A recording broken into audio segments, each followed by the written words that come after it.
Today guys, I will be testing this update main dish regarding the nerfs and the buffs we got. Let's remember that 18 cars got changed, but only a couple of them actually got a rank over 1800. The first one, the Apollo Intensa Emozione, and also the Aston Martin Vulcan. Both were old kings in the old Asphalt 8.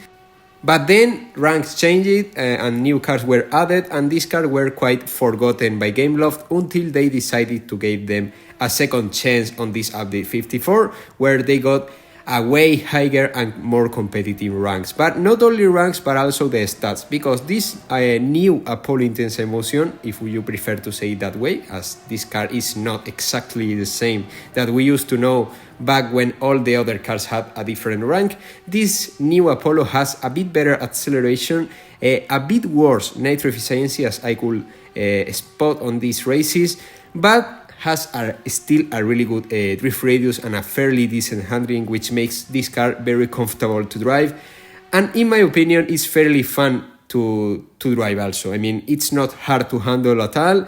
The nitro maybe has small problems on depending on which track. I mean, maybe on Tokyo or a circuit may have a small problem, but if you manage to dominate the nitro during all the race, you won't have like a really big problem.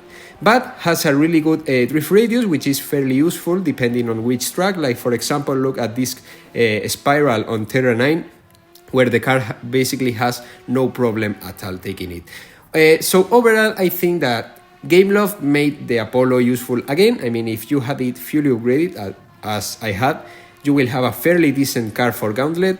The speed recovery is not like insane, but is fairly decent. I mean, overall, the new performance of this Apollo is fairly decent, so if you want to use it for multiplayer, you won't have any problem.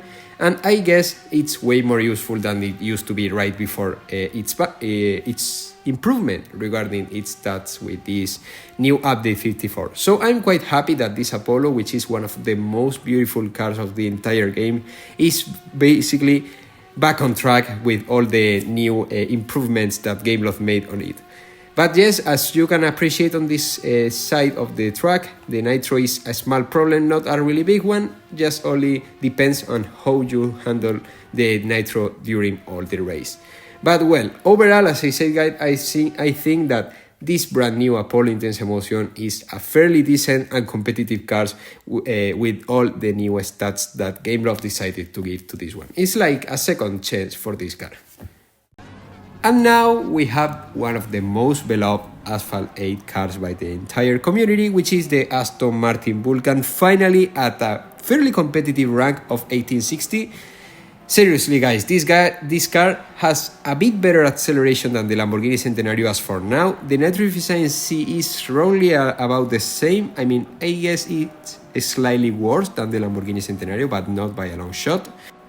Just that, as in the Apollo case, you will have to be extra careful with how you manage your nitro during the wall race in order to not have, you know, like any kind of struggle during most of the races. The handling is fairly good. It's a bit worse than the Apollo, I would say. It feels actually closer to the Lamborghini Sian or something like that. It's slightly better than the Lamborghini Sian, but the overall feeling is more or less like the Sian, which is not super heavy, but you need to understand that it's not as smooth as the McLaren 600 LT or something like that. The speed recovery seems to be fairly okay. I mean, just decent enough for do fairly well on multiplayer and on TLA, depending on your skills, I have to say also. But overall, this car doesn't seem to be like really bad right now.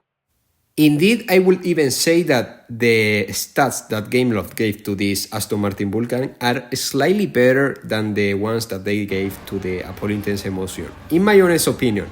I don't know why, but as you can see right now, the acceleration is slightly better than the Lamborghini Centenario, but still, as you will see on this race, I will be facing a ton of Lamborghini Centenario, but at the end it's just a matter of skill and how you can actually control this car, because I guess that the Lamborghini Centenario has a bit better nitro efficiency and maybe a sharper drift radius, but overall most are quite paired in terms of overall stats, so actually depends on the driver in these cases. But I'm quite happy that now Gameloft decided to make both the Apollo Intensa Emozione and the Aston Martin Vulcan useful again, as both are fairly useful cars, and personally I used to love them a lot back when they were kings, and now that they are fairly competitive, I'm quite happy that I can use them again on multiplayer without being absolutely killed by better cars as the ones that we have right now, like the Bugatti Chiron 300 Plus, the Bugatti Bolide, the Koenigsegg and that stuff.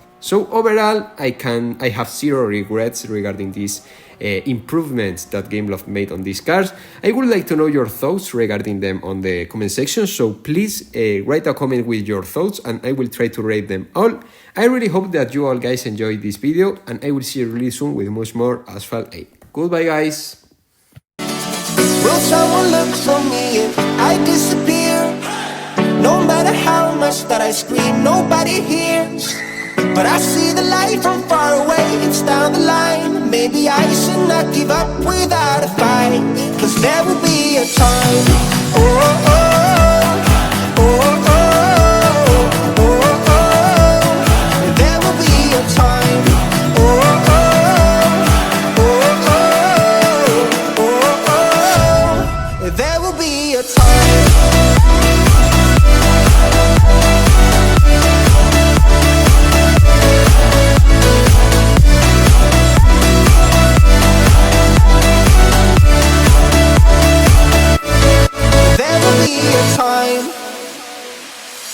Sitting lonely in my room again, acting like I'm innocent. Why do I try? 'Cause now